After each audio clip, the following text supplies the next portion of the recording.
jamaah. Alhamdulillah. Alhamdulillahirabbil alamin. Kita masih di Islam itu Indah. Dr. Aisyah Dahlan, Ustazah siap ya? Aku mau mulai lagi nih. Iya. Siap ya? Yuk sama-sama ya. Iya. Yuk langsung ya jamaah, yuk kita masuk lagi ke segmen Tanya Dong Ustadz. Kami semua tanya dong Ustaz.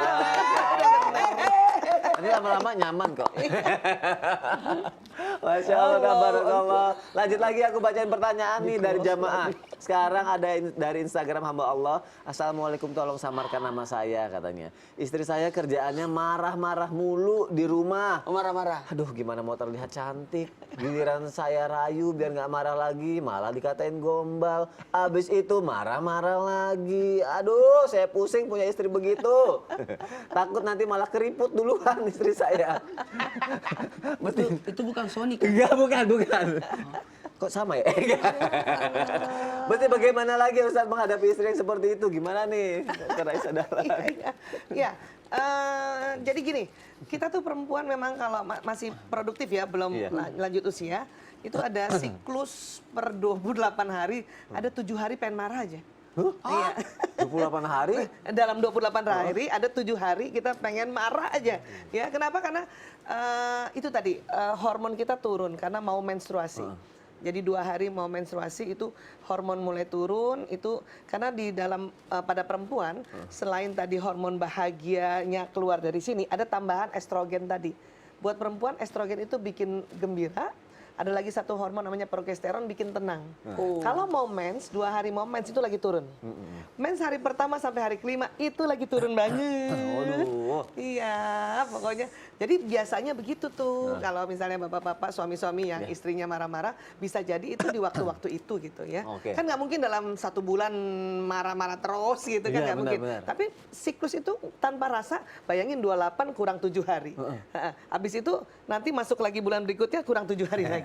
Nah, terus hati-hati juga di usia 45 tahun ke atas yang disebut pramenopause, itu pada hormon kita sudah mulai turun, itulah itu yang jadi mulai sangat sensitif, mudah tersinggung, dan juga secara fisik tuh mudah letih, capek, ngilu badan, panas, ada istilah kita hot flush itu, panas badannya, keringetan, itu tuh jadi merasa takut, nggak cantik, takut, karena rasanya udah mulai keriput, kolagen kurang dan sebagainya ya. Jadi itulah barangkali di masa-masa itu makanya istrinya marah-marah. Masya Allah. Harus tahu juga tuh, kayak gitu. Terus jadi pengen ngajak Dr. Aisyah Dahlan kajian di rumah. Terima kasih ya dokter untuk penjelasannya, semoga terjawab ya. Lanjut lagi ya. Dari siapa ya? Dari Instagram @elanurlela. Assalamualaikum Ustadz Ustazah. Tapi kenapa ya rata-rata cewek yang cantik itu kebanyakan sombong? Padahal bukannya semua orang sama ya di mata Allah. Oke, ini akan dijawab oleh Ustadz Watak Gembira. Baik, kepada semuanya, ingat definisi sombong itu merasa lebih daripada yang lain, menghina ke orang lain, dan sombong itu menolak kebenaran. Nah, jadi sebenarnya kalau berbicara orang gini ya, yang orang cantik itu sombong. Iya katanya. Tapi alangkah jeleknya sudah jelek sombong. Waduh, lebih parah ya. Double itu. Sifat malu itu bagus, tapi alangkah bagusnya kalau malu itu berada pada sisi wanita. Sifat kesabaran itu alangkah bagusnya. Sifat dermawan itu bagus, tapi alangkah bagusnya kalau dermawan itu ya orang kaya.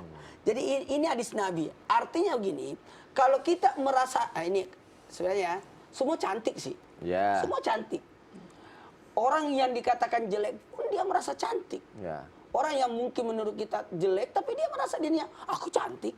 Cuma yang tidak diperbolehkan dalam Islam, kita merasa cantik lalu menghinakan orang. Itu yang tidak boleh.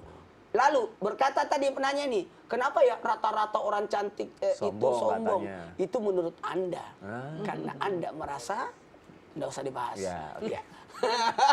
Karena merasa tersaingi lah dan sebagainya. Tapi ayo tanamkan ini dari sisi kebaikan. Karena ketika kita merawat diri ini karena titipan dari Allah. Kalau orang gini, astagfirullahaladzim, tanpa menggurui. Jangan pernah melakukan 3 hal kepada orang. Menyakiti, melukai, dan mengambil haknya. Sepanjang 3 ini masih aman, tidak ada pada diri kita, sepanjang itu aman. Jangan menunggu komentar orang, tapi kita yang memperbaiki diri. Karena gini, mohon maaf tanpa menggurui ini hebat banget nih. Langsung, kenapa ya rata-rata orang cantik itu? Kita tidak boleh juga menjudge seperti itu. Karena mudah-mudahan yang cantik itu bukan hanya pada fisiknya, tapi pada hatinya. Masya Allah. Terima kasih Ustaz Maulana untuk Iya, penjelasannya. iya. Dan semoga terjawab ya jamaah yang sudah bertanya ya. Sekarang jamaah kita sama-sama akan mendengarkan muhasabah, dilanjutkan doa yang akan dibawakan oleh Ustaz Syam. Silakan Ustaz. Bismillahirrahmanirrahim. Jamaah Islam itu indah dimuliakan Allah Subhanahu wa taala. Di antara para sahabat Nabi Shallallahu alaihi wasallam ada yang dikatakan rupawan, ada yang biasa saja, bahkan ada yang sering mendapat celaan karena fisiknya. Termasuk di antaranya Sayyidina Bilal bin Rabah radhiyallahu anhu warḍah. Sayyidina Bilal pernah dikatakan, "Ai yabnas sauda, wahai orang hitam, anak kulit hitam." Subhanallah, saking kurangnya dalam fisiknya.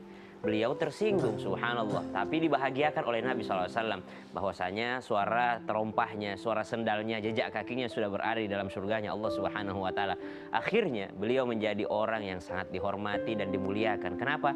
Sebab kedekatannya dengan Allah Subhanahu wa taala. Mari sama-sama kita tingkatkan ketakwaan kita, kedekatan kita dengan Allah Subhanahu wa taala.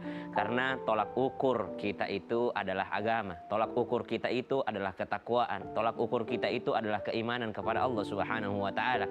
Ada orang mungkin berfisik baik, berfisik rupawan, berfisik mungkin dia punya kekayaan, kaya raya seperti Qarun, tapi tidak ada orang yang mau jadi Qarun selanjutnya. Ada orang mungkin punya kekuasaan seperti Fir'aun, tapi tidak ada yang mau jadi Fir'aun selanjutnya. Kenapa? Karena itu semua hanyalah ukuran standarisasi duniawi semata, bukan standarisasi orang yang beriman. Orang yang beriman tahu bahwa ada sesuatu yang tidak bisa dirubah. Apa itu? Bentuk wajah yang telah Allah berikan kepadanya. Tapi ada sesuatu yang bisa diikhtiari, diusahakan. Apa itu? Akhlak mulia. Ibunda Khadijah akhlaknya sangat terkenal. Ibunda Aisyah akhlaknya sangat terkenal. Ibunda Sauda juga akhlaknya sangat terkenal. Ibunda Zainab sangat terkenal akhlaknya. Ibunda Fatimah semua terkenal akhlaknya. Ibunda Maryam, wanita-wanita hebat yang disebutkan dalam Al-Quran, dalam hadis Nabi. Ibunda para ulama, mereka semua membentuk dirinya menjadi cantik dengan akhlaknya, dengan ilmunya, bukan dengan perawatan wajahnya, bukan dengan fisiknya yang diubah-ubah, subhanallah. Padahal itu adalah sesuatu yang diharamkan oleh Allah Subhanahu wa taala. Maka mari fokus kepada hati kita, sembari kita memperbaiki diri kita dari luar juga, selama itu tidak melanggar daripada perintah Allah Subhanahu wa taala. Bismillahirrahmanirrahim.